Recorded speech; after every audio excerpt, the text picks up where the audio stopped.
shock, possible non-hemorrhagic hypovolemic shock. What about on the respiratory side? He's got an O2 centimeter of 82%. He is in full-blown respiratory failure. Why is he in respiratory failure? Is it upper airway, lower airway, lung parenchyma, or disordered control of breathing? If he's got a fever, and you listen to his lungs, and his lungs are full of crackles, it's pneumonia. So you see how you have to put this stuff together.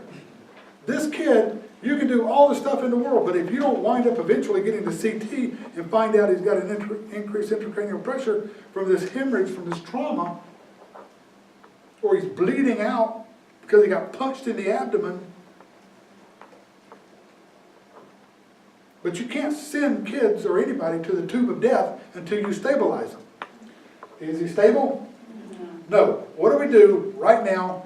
Right now. We fluid bolusing. We fluid bolusing. If you can't get an IV line in him, stick that IO in him. Okay? Any questions about that? Is he unconscious? I'm sorry? Is he unconscious? Oh, he's unconscious, yeah. So we need to be intubating him at once. Yeah, I mean, this kid, so you're going to have to be, in order to deal with this kid, the most important thing right now is that number. If you don't fix that number, within a few minutes, he's going to wind up V-fib. Okay, you better get him resuscitated. You better get him perfusing. Once you get him perfusing, you better start addressing the fever. Get blood cultures, draw blood for cultures, give him a gram of Rocephin.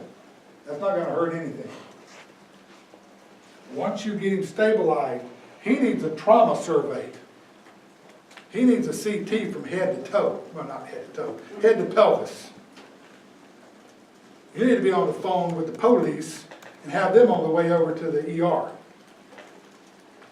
Because they need to be involved in this from the get-go.